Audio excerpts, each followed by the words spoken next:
Okay, this is how I made the little rings. This is a welding nozzle. Inside you see the white ceramic. The gold is brass, and the outside's copper. All you do is cut it up, cut the end of it off, and this is what you have. You have the brass, you have the ceramic, and then that's the copper. Then all you do is cut it in little pieces.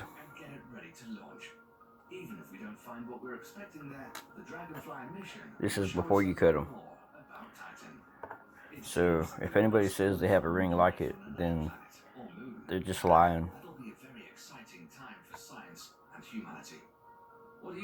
And he'd be in a crazy home. And somebody probably owes somebody an apology. So I thank you.